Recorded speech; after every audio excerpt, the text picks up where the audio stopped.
Our warm welcome to the two honorable ministers who are custodians of the economy and industry.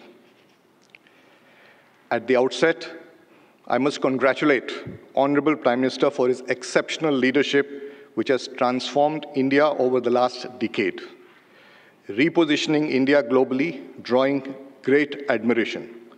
Under your strategic vision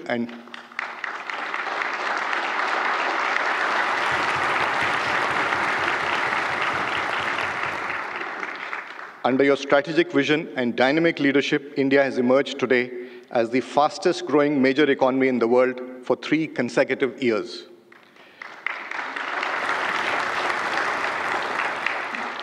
Sir, you have always appreciated the role of industry in India's progress and fostered trust and partnership between government, industry, and stakeholders. We are indeed honored that you have kindly agreed to address industry immediately after the major policy statement of the Union Budget, which also outlines the 9 key areas that would be pillars of India's march towards a Viksit status. So on behalf of the Indian industry and CII, I'd like to thank you for reflecting many of the industry suggestions in the Union Budget, including the employment-linked incentive. Today we have over 1,200 industry and other stakeholders joining us physically, and many more are watching at 160 plus locations within India. We have here our apex national and sectoral bodies. Besides this, additional centers at locations of our international partners in 25 plus countries and at 60 different locations are also joining us. Sir, you have been a tremendous source of inspiration for the industry, and this very strong participation today is reflective of this. The Union Budget reaffirms your emphasis on inclusive growth and has outlined a roadmap for Viksit Bharat. I once again congratulate you and your government for the astute handling of the economy and continued focus on reforms for greater investment, prosperity, and livelihood opportunity.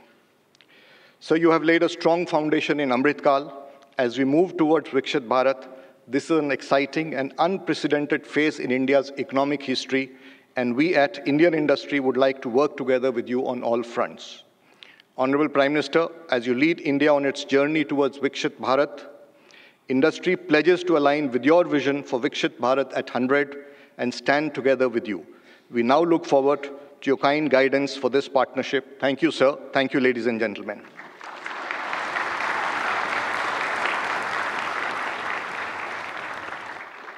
May I now request the Honourable Prime Minister of India, Shri Narendra Modi ji, to please address the august gathering.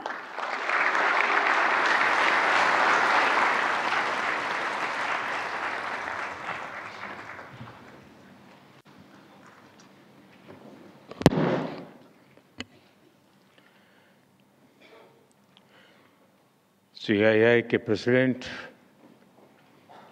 Shri Sanjeev Puri जी, यहाँ उपस्थित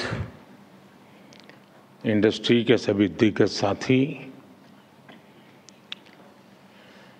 senior diplomats, VC के द्वारा देश के अलग अलग कोने से हमारे साथ जुड़े हुए उद्योग और व्यापार जगत के सभी साथी, अन्य सभी महानुभाव, देवी और सज्जनों,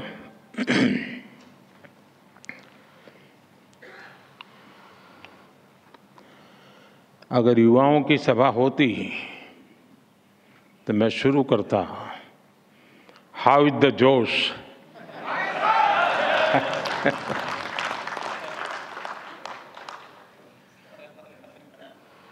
लेकिन लगता है ये भी सही जगह है।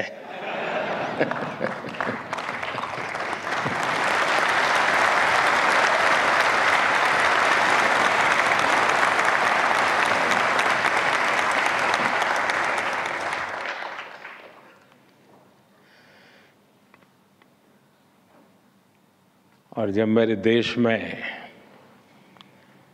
इस प्रकार से जीवन के हर क्षेत्र में स्थिरता प्राप्त किए व्यक्ति जोश से भरे हुए हो तो मेरा देश कभी पीछे नहीं हट सकता।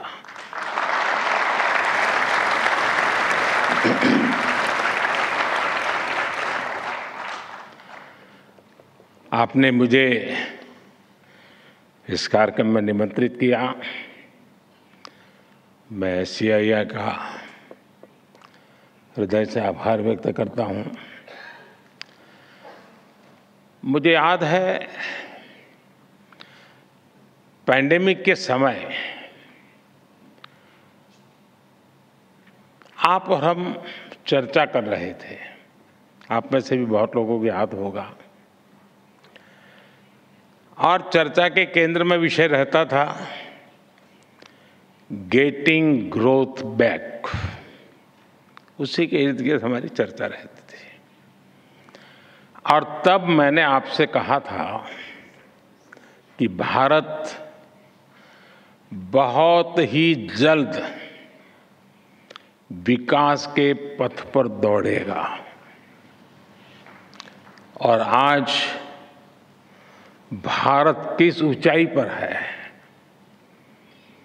आज भारत 8% की रफ्तार से ग्रो कर रहा है।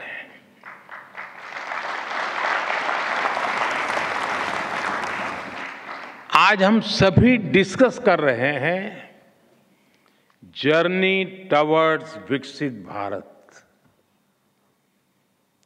ये बदलाव सिर्फ सेंटिमेंट्स का नहीं है। ये बदलाव कॉन्फिडेंस का है। आज भारत दुनिया की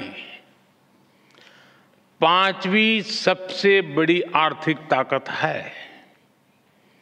और वो दिन दूर नहीं जब भारत दुनिया की 3री सबसे बड़ी इकोनॉमी पावर बन जाएगा।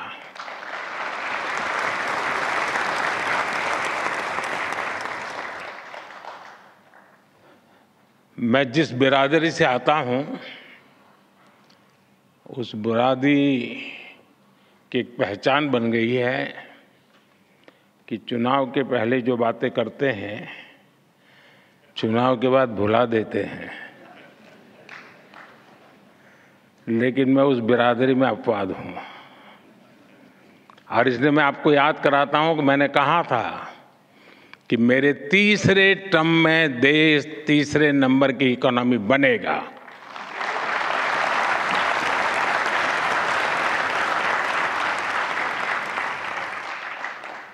भारत बहुत सधे हुए कदमों से लगातार आगे बढ़ रहा है। साथियों, जब 2014 में आप सब ने हमें देश की सेवा करने का अवसर दिया, 14 में जब हमारी सरकार बनी तो सबसे बड़ा प्रश्न यही था कि इकोनॉमी को वापस पटरी पर कैसे लाएं। 2014 के पहले की फ्रेजाइल 5 वाली स्थिति और लाखों करोड़ के घोटालों के बारे में यहां हर किसी को पता है।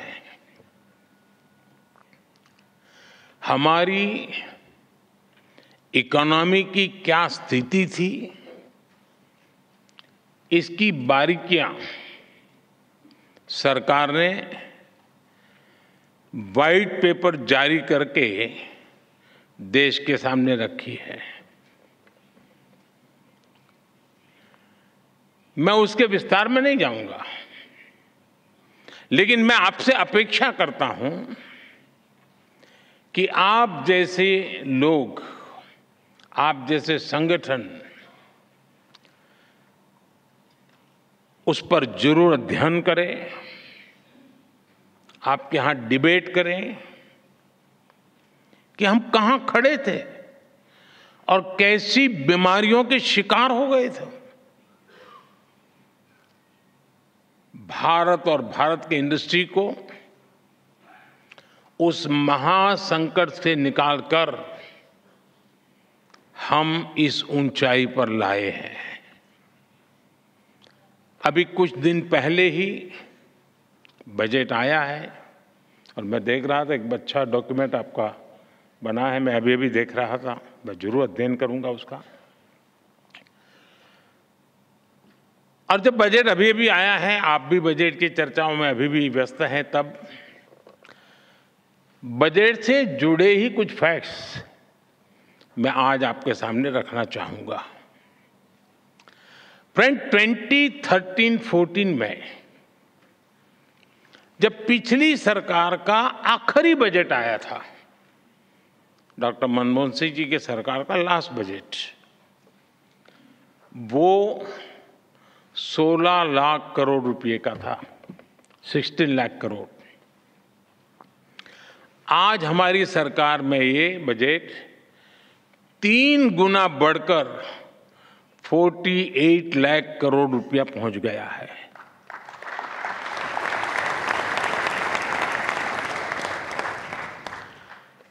कैपिटल एक्सपेंडिचर, जिसे रिसोर्स इन्वेस्टमेंट का सबसे बड़ा प्रोडक्टिव माध्यम कहा जाता है, और उसका आंकड़ा बहुत ही इंटरेस्टिंग है। 2004 जब अटल जी की सरकार गई, 2004 में यूपीए सरकार की शुरुआत हुई और यूपीए सरकार के पहले बजट में कैपिटल एक्सपेंडिचर करीब 90,000 करोड़ रुपए था, 90,000 करोड़ रुपीस। 10 साल सरकार चलाने के बाद, यानी 2014 में यूपीए सरकार का 10वां वर्ष था, अपने कैपिटल एक्सपेंडिचर का बजट 2 लाख करोड़ रुपए, 2 लाख करोड़ रुपए तक पहुंचा पाई थी, यानी 90,000 से 2 लाख करोड़। और आज कैपेक्स 11 लाख करोड़ रुपए से भी ज्यादा है।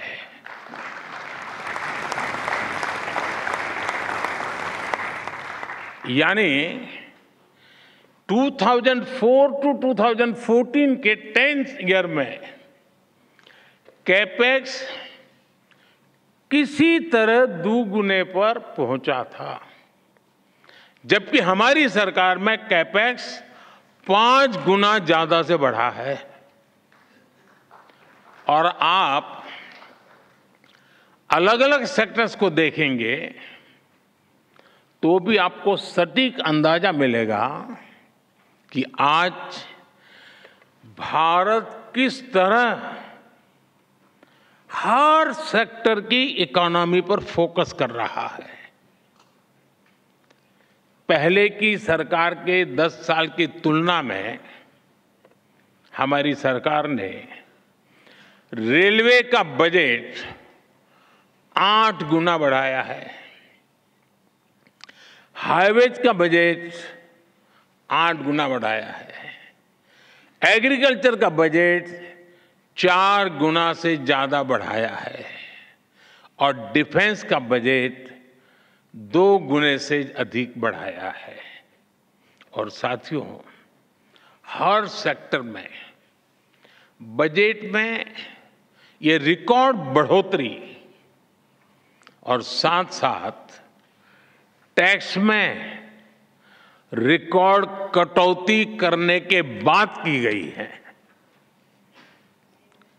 2014 में 1 करोड़ रुपए कमाने वाली एमएसएमईज को प्रिजम्पटिव टैक्स देना होता था, 1 करोड़। अब 3 करोड़ रुपए तक की आय वाली एमएसएमईज भी इसका लाभ उठा सकती है। 2014 में 50 करोड़ तक कमाने वाली एमएसएमईज को 30% टैक्स देना होता था। आज ये रेट 22% है। 2014 में कंपनियां 30% कॉर्पोरेट टैक्स देती थी। आज 400 करोड़ रुपए तक की आय वाली कंपनियों के लिए रेट 25% है। और फ्रेंड्स, बात सिर्फ बजट एलोकेशन बढ़ाने या टैक्स कम करने की नहीं है, बात गुड गवर्नेंस की भी है।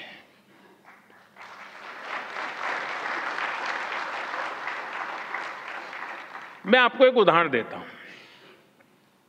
अब जैसे कोई कमजोर व्यक्ति होता है जिसका वजन कम हो, लेकिन उसके शरीर में किसी बीमारी के कारण सूजन आए और पहले की तुलना में जरा कपड़े छोटे होने लग जाए, लेकिन क्या उसको हम हेल्दी कहेंगे? क्या वो तंदुरुस्त है ऐसा मानेंगे क्या?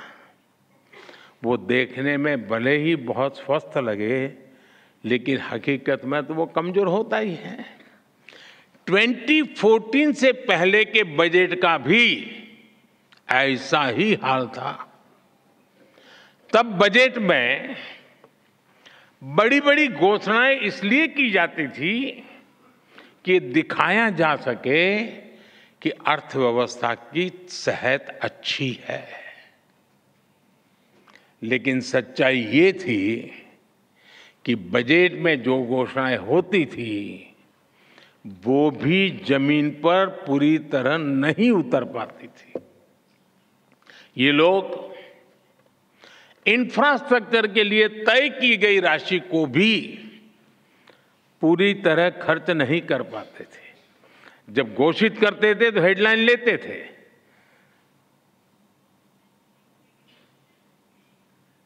शेयर मार्केट में भी शायद थोड़ी दिखाई देता होगा।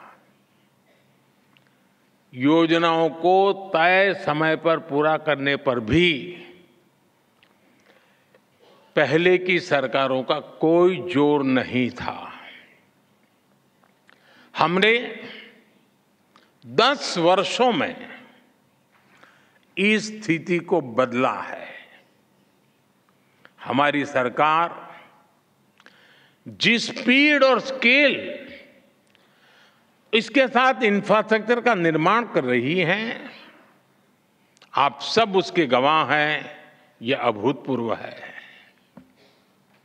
साथियों, आज हम जिस दुनिया में रह रहे हैं वहां बहुत सारी अनिश्चितताओं से भरी हुई है, और ऐसी दुनिया में भारत जैसी ग्रोथ और स्टेबिलिटी होना एक्सेप्शन है। ऐसी अनिश्चितता के समय में भी भारत के फॉरेन एक्सचेंज रिजर्व्स में अच्छी खासी वृद्धि हुई है। आज जब सारे देश लो ग्रोथ या हाई इन्फ्लेशन से जूझ रहे हैं, उन परिस्थितियों में भारत हाई ग्रोथ और लो इन्फ्लेशन वाला इकलौता देश है। इतनी बड़ी महामारी के बावजूद भारत का फिस्कल प्रूडेंस पूरी दुनिया के लिए रोल मॉडल है। Global good and service export में भारत का कंट्रीब्यूशन लगातार बढ़ रहा है। ग्लोबल ग्रोथ में आज भारत का शेयर 16% हो गया है। और आप ध्यान दीजिए, भारत ने ये ग्रोथ तब हासिल करके दिखाई है जब पिछले 10 साल में इकोनॉमी को झटका देने वाले अनेक संकट आए। हमारे कार्यकाल में ये भी एक मुसीबत रही। 100 साल की सबसे बड़ी पैंडेमिक, दुनिया के अलग अलग देशों में युद्ध की स्थिति, भारत में बड़ी बड़ी प्राकृतिक आपदाएं, कभी साइक्लोन, कभी सूखा, कभी भूकंप। हमने हर संकट का मुकाबला किया, हर चुनौती का समाधान किया। अगर ये संकट न आते तो भारत जहां आज पहुंचा है उससे भी कहीं अधिक ऊंचाई पर होता, और ये मेरा विश्वास, मेरे अनुभव के आधार पर मैं कह रहा हूं।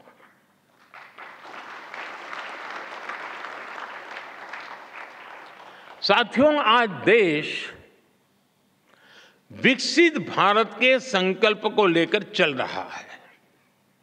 बीते 10 वर्षों में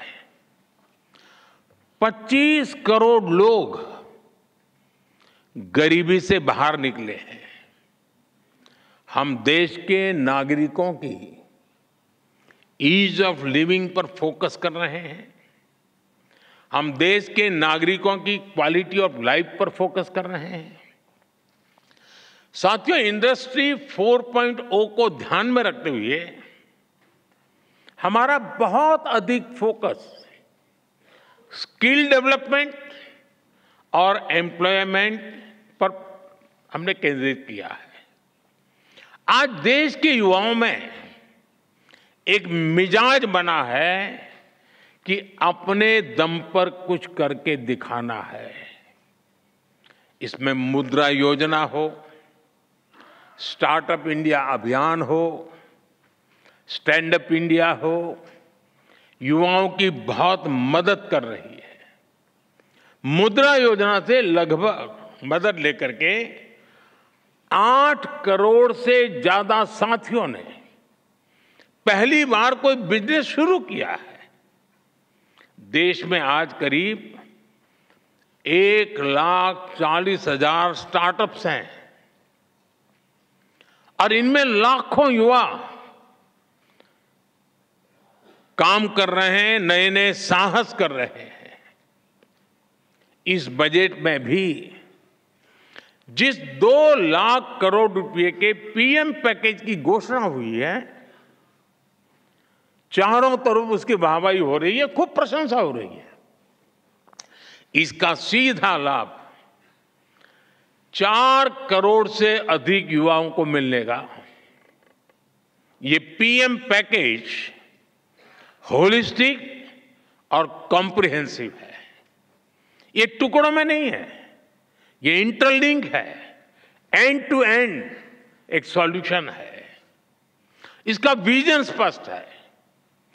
भारत की मैन पावर ग्लोबली कॉम्पिटिटिव हो, भारत का प्रोडक्ट ग्लोबली कॉम्पिटिटिव हो, और सिर्फ क्वालिटी नहीं बल्कि वैल्यू की दृष्टि से भी वो कॉम्पिटिटिव हो।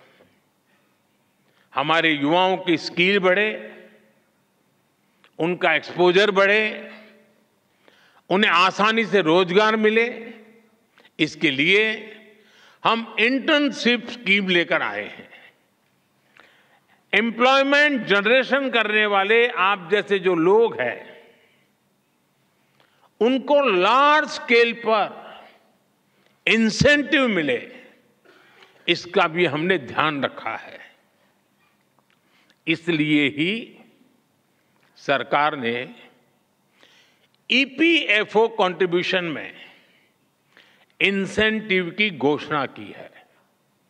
साथियों, हमारी सरकार का इंटेंट और कमिटमेंट एकदम साफ है। हमारे डायरेक्शन में कोई डायवर्जन नहीं है। चाहे नेशन फर्स्ट ये हमारा कमिटमेंट हो, चाहे $5 ट्रिलियन इकोनॉमी का संकल्प हो, चाहे सैचुरेशन अप्रोच को हम अचीव करने का इरादा लेके चले हो, चाहे जीरो इफेक्ट जीरो डिफेक्ट की बात हो, चाहे आत्मनिर्भर भारत का हमारा दृढ़ संकल्प हो, चाहे विकसित भारत के विराट संकल्प के लिए हमारी लंबी दौड़ हो, हम इसके लिए पूरे फोकस के साथ काम कर रहे हैं।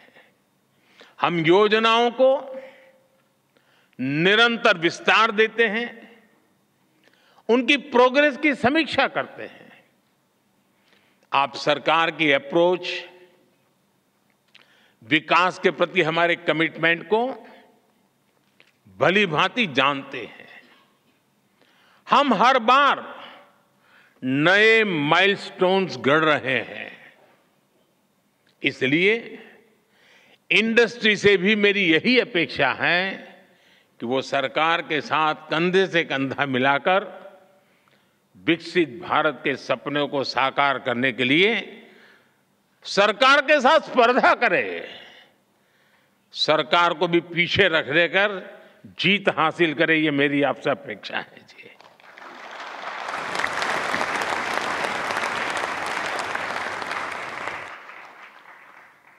पीएम पैकेज की घोषणाएं,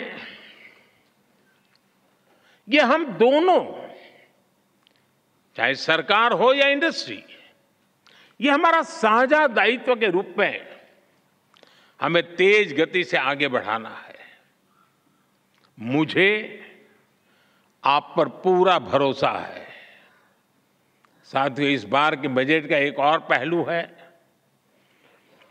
जो विकसित भारत की हमारी जर्नी को ताकत देगा। ये विषय है मैन्युफैक्चरिंग। आप सभी ने देखा है कि 10 साल में भारत का मैन्युफैक्चरिंग इकोसिस्टम कैसे ट्रांसफॉर्म हुआ है। हमने मेक इन इंडिया जैसा महत्वाकांक्षी अभियान शुरू किया। हमने अनेक सेक्टर्स में एफडीआई नियमों को सरल किया। हमने मल्टी मॉडल लॉजिस्टिक पार्क बनाए। 14 सेक्टर्स के लिए पीएलआई स्कीम्स लॉन्च की। ऐसे निर्णयों ने मैन्युफैक्चरिंग सेक्टर का आत्मविश्वास नई ऊंचाई पर पहुंचाया है। अब इस बजट में देश के 100 बड़े शहरों के पास investment ready plug and play industrial park बनाने की घोषणा हुई है।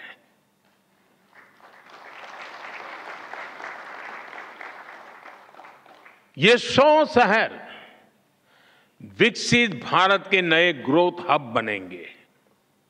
सरकार मौजूदा इंडस्ट्रियल कॉरिडोर्स का भी आधुनिकीकरण करेगी। हमारा बहुत बड़ा फोकस एमएसएमईज पर भी है। इससे करोड़ों लोगों को रोजगार मिलता है। सरकार ने एमएसएमई को सुविधाएं देने के साथ ही उनकी चुनौतियों को एड्रेस किया है।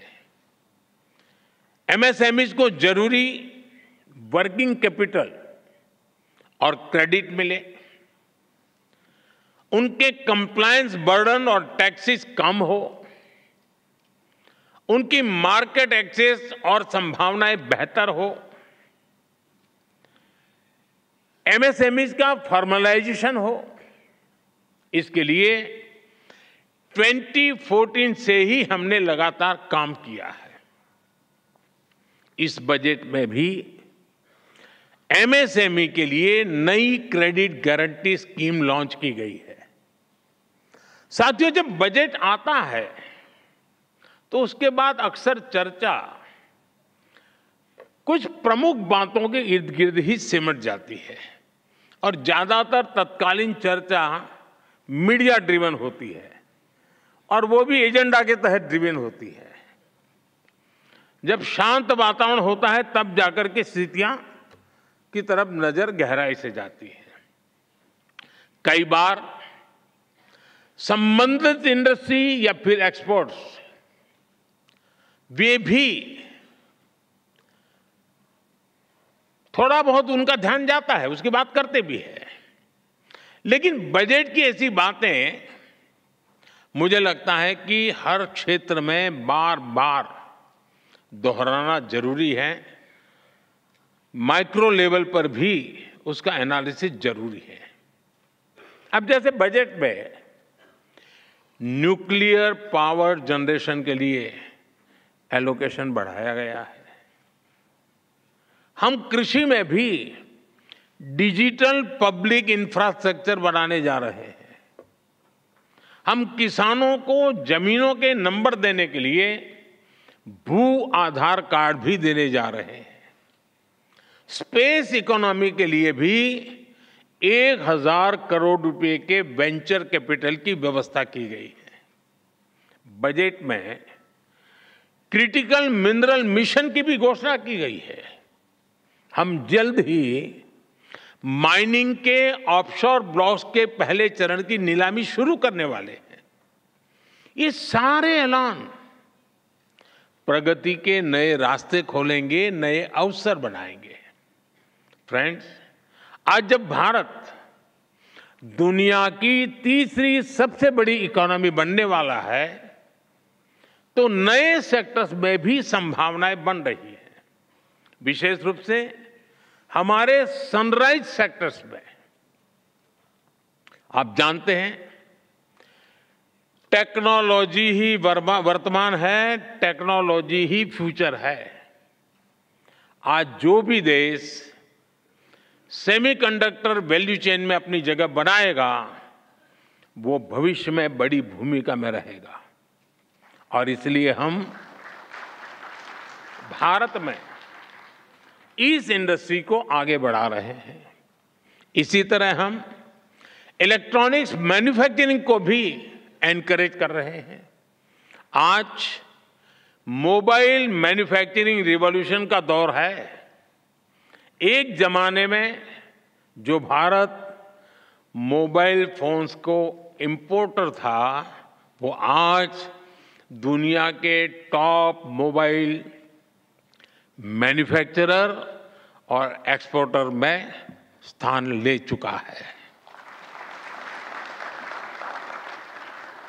भारत में हमने ग्रीन जॉब सेक्टर के लिए एक बहुत बड़ा रोड मैप तैयार किया है। हम ग्रीन हाइड्रोजन, इलेक्ट्रिक व्हीकल्स, ऐसे अनेक सेक्टर्स को आगे बढ़ा रहे हैं। अब पीएम सूर्यघर योजना, ये इतनी बड़ी योजना है, इतने वेंडर्स की जरूरत है, और सरकार एक एक घर को 75,000 रुपया देने वाली है। ये अपने एक बहुत बड़ा रिवॉल्यूशन होने वाला है। इस बजट में क्लीन एनर्जी के लिए उठाए गए कदमों की खूब चर्चा हो रही है। आज के दौर में एनर्जी सिक्योरिटी और एनर्जी ट्रांजिशन दोनों ही इकोनॉमी और इकोलॉजी के लिए इतने ही महत्वपूर्ण है। लेकिन इसके साथ ही हम स्मॉल न्यूक्लियर रिएक्टर्स पर भी काम कर रहे हैं।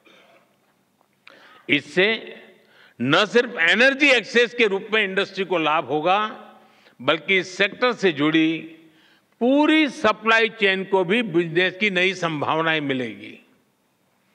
हमारी इंडस्ट्रीज और एंटरप्रेन्योर्स ने हमेशा देश के विकास के लिए अपनी प्रतिबद्धता दिखाई है। मुझे विश्वास है कि मैंने जिन भी सनराइज सेक्टर्स का जिक्र किया है, उन सभी में आप भारत को ग्लोबल प्लेयर बनाने वाले हैं।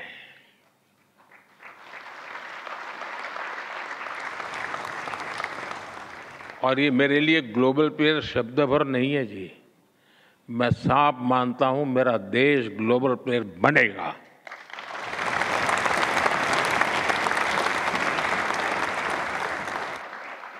साथियों, हमारी सरकार के पास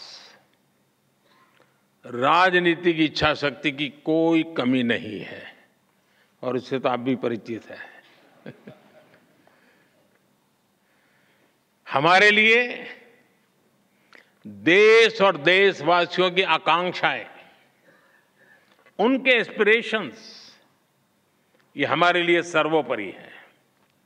मैं इंडस्ट्री को, भारत के प्राइवेट सेक्टर को भी विकसित भारत बनाने का एक सशक्त माध्यम मानता हूं। मैं आप जैसे साथियों को, वेल्थ क्रिएटर्स को भारत की ग्रोथ स्टोरी का प्रमुख ड्राइविंग फोर्स मानता हूं। और मैं लाल किले से भी गर्व के साथ इसका जिक्र करने में संकोच नहीं करता हूं। साथियों, पूरी दुनिया की नजर आज भारत पर है, आप सब पर है। आज भारत की नीति, भारत की निष्ठा, भारत का निश्चय, भारत के निर्णय और भारत में हो रहा निवेश पूरे विश्व की प्रगति का आधार बन रहा है। दुनिया भर के इन्वेस्टर्स यहां आने के लिए लालायित है। वर्ल्ड लीडर्स भारत को लेकर पॉजिटिविटी से भरे हुए हैं। ये भारत की इंडस्ट्री के लिए बेहतरीन मौका है, गोल्डन चांस है। हमें इस मौके को गंवाना नहीं है। मैंने नीति आयोग की बैठक में भी, अभी जब मुख्यमंत्रियों से मीटिंग हुई तो मैंने उनसे कहा है कि इन्वेस्टर फ्रेंडली चार्टर तैयार करे हर राज्य। राज्यों के बीच एक हेल्दी कंपटीशन हो इन्वेस्टमेंट को आकर्षित करने के लिए। और मैं नहीं चाहता हूं कि मेरे देश का एक भी राज्य पीछे रह जाए। निवेश के लिए नीतियों में और स्पष्टता लाएं, बेहतर माहौल बनाएं, गुड गवर्नेंस का एहसास हर कदम पर होना चाहिए ताकि निवेशक देश के हर राज्य में जा सके। साथियों, मैं गत 10 वर्ष के अनुभव के आधार पर और विश्व की स्थितियों को बारीकी से जानने के बाद मैं पूरे विश्वास के साथ कहता हूं कि देश जब आजादी की शताब्दी मनाएगा, भारत की आजादी के जब 100 साल होंगे, वो शताब्दी हम विकसित भारत के रूप में मनाएंगे।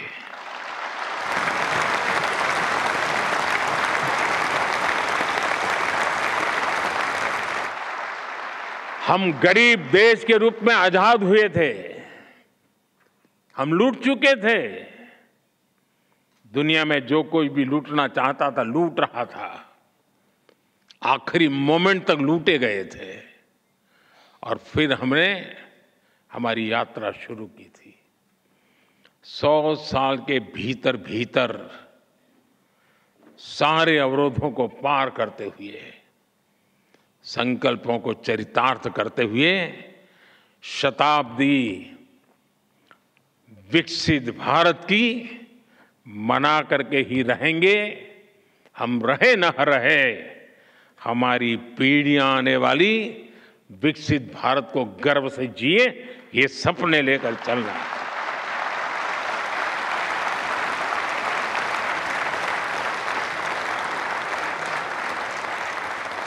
आइए हम सब मिलकर आगे बढ़े,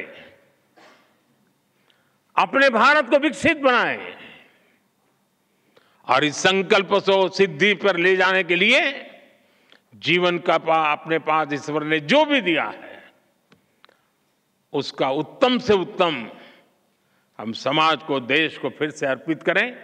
इसी एक भावना के साथ आप सभी को बहुत बहुत शुभकामनाएं, बहुत बहुत धन्यवाद।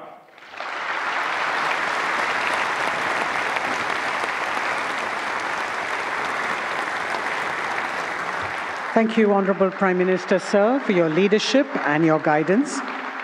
Ladies and gentlemen, kindly remain in your places until the Prime Minister and other dignitaries have left the hall.